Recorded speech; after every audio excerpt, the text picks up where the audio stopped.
We are here with Phil from Canuck Guns, and we've got our questions for him. Any thoughts, feelings, opinions on Bill C-21 and Canadian gun laws? Okay, C-21 is the handgun bill. It's ridiculous, first and foremost. It is the law of the land, so we have to obey the law of the land. But we are fighting that, and we will continue to fight that because there is no actual real driving reason. Legal gun owners are the most law-abiding people. They're the most law-abiding identifiable group of people in Canada. We beat policemen, we beat teachers, we beat politicians, and when you realize there are millions of us, and we are the most law-abiding group, why are you picking on us? It's a waste of money. It's an absolute travesty on people's property rights. You're eroding people's capital, but I don't think this government particularly cares. They're appealing to a group of people who are never going to understand firearms owners. They don't care because firearms owners are probably never going to support the current government. So we're just taking it in the ear as a political excuse. So where's the disconnect? Where is this just a push to get guns out of Canada, or is this a... I think it's part of the long-term Liberal Party policy behind closed doors, yes, is to eliminate private firearms ownership in Canada. That's one of the things. They've stated it for years, and they've had the opportunity to do it. Their base doesn't care about us, and so they're able to do that and continue, courtesy of Jagmeet Singh, to operate in any way they want. There's no one holding them to account, and so they have a carte blanche for a period of time. And the next election, the election tonight for the Conservative leader, and the next federal election is going to be critical. Gun owners need to get out there. I mean, the one thing that all of this mess has done is it's brought gun owners of all types. I mean, from the military, machine gun collectors, converted auto collectors, to the black powder guys.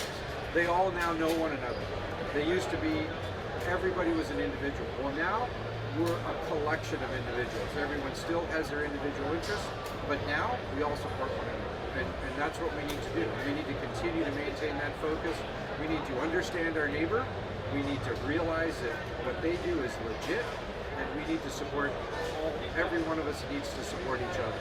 So on that note, as we're forming our Canadian gun culture, bigger picture, is there a notable difference between Canadian gun culture and American gun culture, and what would you like to see changed?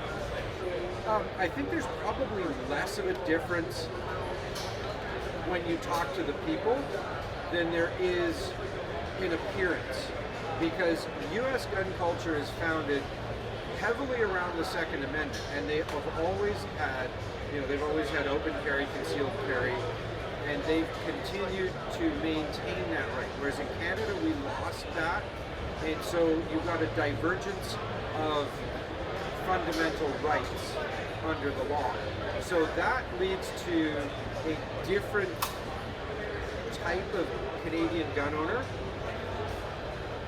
Thoughts, beliefs, integrity is still there. They're very, very similar that way. If you went to an NRA convention, you would be right at home. They're a wonderful group of American gun owners, wonderful group of people. They're the nicest of Americans you're ever going to meet. Same with Canada. You come to one of our shows here, TACOM, the nicest people you'll ever meet in Canada are right here at this show.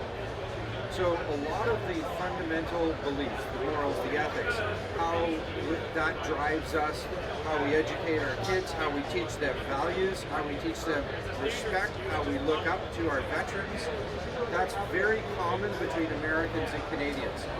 Where you see a little bit difference, because we don't have constitutional right to keep and bear arms, how we act in the public eye and when we're interfacing with either law enforcement through our licensing process or the government when it comes to our registration process is different, because we don't come at it from we have a constitutional right. So Canadians tend to be a little deferential. We always say the biggest thing Canadians, we say sorry for everything. Well, I'll tell you, the Americans that I deal with in the firearms industry, they are just as polite as Canadians, they are just as wonderful as Canadians. But because they do have that constitutional right, they can take a harder line. And we see the harder line in how the group is perceived, and we see that harder line in how the group presents itself to authority. Because, for instance, they have shall issue states, because the Constitution says you can keep and bear arms. So that says every American citizen, and in their case people, us as visitors, if you're not a felon, you acquire those rights as well. You actually can force the issue. It is a shall issue situation. Whereas in Canada, it's viewed by the current government as a privilege that we don't really necessarily want you to have, and we're going to do everything we can to reduce that privilege, to skinny the community down. And God love the community for coming together, because as certain aspects of the business have gone away, people have not left the dealers. People have not left those of us in the professional gun community. They have continued to support us. They've moved into different areas. We lost some of our service rifle conditions, service condition shooting. Well, guess what? Rimfire precision has just gone off. It's gone off like a rocket. People are participating in that. So that is keeping all of the dealers, it's keeping participation, it's keeping the clubs going, it's keeping distributors like us employed, and we really appreciate it. The gun community in Canada are the very, very best of people that you'll ever deal with. Awesome. Well, thank you, Mr. Phil, for your time. Appreciate your help. Thanks, man.